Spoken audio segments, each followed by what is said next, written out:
Hello and welcome back to another video by yours truly. So today's video is going to be about the Orient KAMASU diver. As you can see here, this beautiful red burgundy dial, sun bursting away here in the Montreal sunlight. So today's video is mostly going to be about the bracelet of the Orient KAMASU diver, as you can see right here. So this watch has received many praises from watch reviewers and watch enthusiasts alike because of this incredible specs, right? It has a sapphire crystal, it has an Orient in-house movement, very nice dimensions as you can see right here, and 120 click bezel, 200-meter water resist, 22 millimeter lug width, tapers down to 20.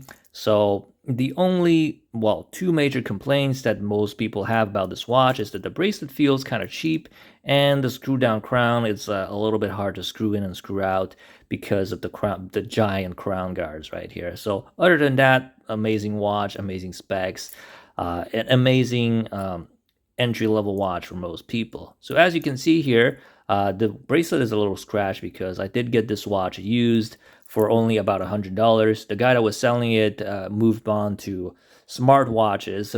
So when I asked him why he's selling this watch, he's like, "Oh, I moved on to Apple Watches, and I can't imagine another day. I just can't imagine spending a day without my Apple Watch." And I'm just like, "Oh, okay." So he sold me this watch for only $100 US because he broke the clasp, and he can't be half-assed into fixing the clasp because he wears an Apple Watch. So good for me, good for him. He gets $100. He gets to wear his Apple Watch, and I get a brand new, amazing watch for the price, for less than half the price. Let's be honest, right here.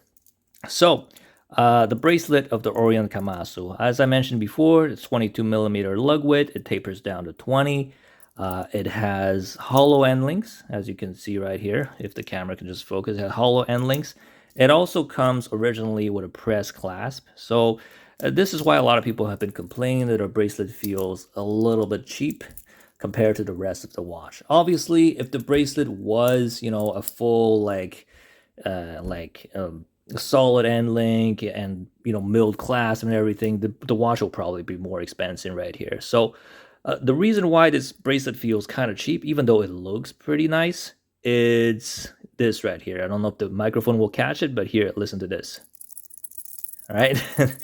The hollow end links are a little bit loose, and it makes this sound when you spin the wrist around. If you just, do this, it kind of doubles as like a musical instrument. If there's a beat, you just go like this, like maracas. You know what I mean? So this is one of the reasons why I decided to change this bracelet for an aftermarket one. Another one is that this bracelet tapers from 22 to 20. I personally think that 22 is a little bit too wide in terms of lug width for this watch. It would look honestly better with a 20, but I'm just nitpicking here. So from 22 to 20, the bracelet looks a little bit chonky and is not as comfortable, as you'll see later when I put the aftermarket bracelet on. So let's just pause this video or speed forward this video, whatever I'll do, and put the aftermarket bracelet on. So before I put on the aftermarket bracelet, I just wanted to show it to you guys right here. As you can see, solid end links, solid link, size with screws, and milled clasp with 3-position micro adjust. This is from LongIslandWatch.com. Its part number is BRAC25, and it also comes with a screwdriver to size the links with. So pretty good value, as you'll see when I put it on. This had 3 extra links. I have a 6.5-inch wrist, so with the 3 extra links, which is about 1 inch, and the 3-position micro adjust, I'm guessing that this can probably go to 7.5 inch to 8 inches, as we'll see here later when I put the bracelet on the watch.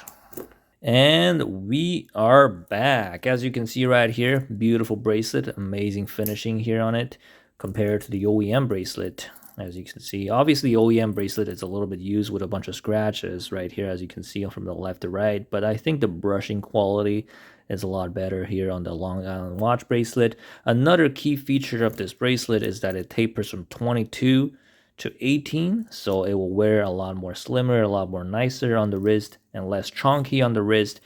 Then this one, the tapers from 22 to 20. As you'll see, I'll put it on my wrist later. So as I said before, solid end links, solid links, and solid milled clasp right here with 3-position micro adjust, and with a safety keeper right here. So I'm gonna put it on my wrist right here.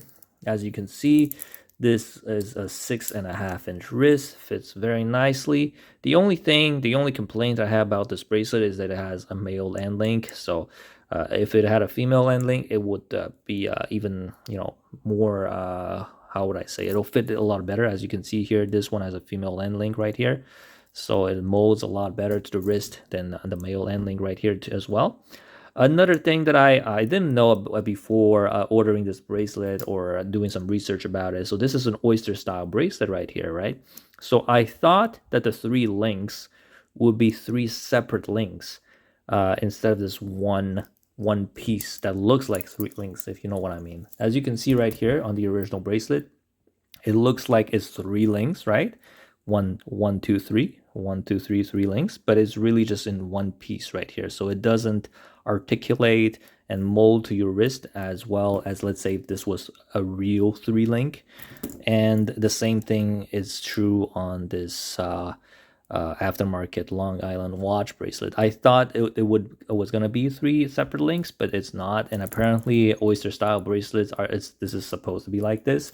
I thought it was gonna be like my Hamilton right here, where it is an actual 3-link bracelet where all 3 links can articulate like this, and it really molds well and fits well on my wrist. Whereas for this one, it isn't. It's not a real 3-link bracelet. I'm not complaining. I just didn't know that the oyster style is supposed to be like this, but it still fits well on my wrist. I think the fact that it's like this adds more rigidity to the bracelet, or strength to the bracelet, if I'm not mistaken. So it's not a bad look. As you can see right here on my wrist, looks very nice. And it really makes the watch, the Orient KAMASU diver, look a lot more premium than it is. I mean, if it had this bracelet, this watch would not be costing $300. It will probably cost $500-$600 if it came with this wrist on. Not this wrist. It came with this bracelet originally. And as you can see, the rattling sound that we had before, it's gone. I mean, it still has this sound, but I think it comes from this here that's not very well lubricated. I can just put some lubricant on this. It comes from this, but I can put some oil on that. But the end link themselves, no more rattle, right? So this is it. Another question, one of the questions I had from my viewers is, what are my experiences, what are my recommendations with terms to buying used watches? I'd say if it's a quartz watch, let's say if it's a quartz watch or a G-Shock, go for it. But mechanical watches, you never know if the guy just dropped it on the floor or what happened to it, if water got inside. So I'd say stay away from mechanical watches unless you really trust a person and if you're willing to take a gamble. For example, for me, I took a little bit of a chance with this watch because it was listed so much lower than retail, right? So this watch goes for $300 and the guy was listing it for $100. So I knew that even if something was a little bit off with the watch, I wouldn't be losing too much money on it. But if somebody was selling, let's say, this watch for $250 instead of $300, then I'd be a little bit hesitant because I don't know what happened to the watch. I don't know the service history. I don't know if it's been dropped and water got inside. He forgot to screw in the crown, water got inside, or anything like that. And even if you just visually inspect it and if you wind the movement, it starts spinning, you don't really know if the watch might be losing 5 minutes a day or gaining 10 minutes a day, right? So unless you bring a time grapher with you at the exchange, you have no idea of knowing if a mechanical watch is in good condition. Obviously, you can definitely buy used if you can, more expensive watches you can arrange for the transaction to happen in watchmakers or jewelers. But that is beyond the scope of this video because I am not very rich right now. So this is it. So hopefully you enjoyed this video about the Orient KAMASU diver right here, aftermarket bracelet, part number BRAC25 from LongIslandWatch.com. So that's it for me today. If you enjoyed this video, if you got some value, entertainment from this, Please do subscribe and like and comment in this video, and let me know what you would like to see next in my videos. So until next time, thank you very much for watching.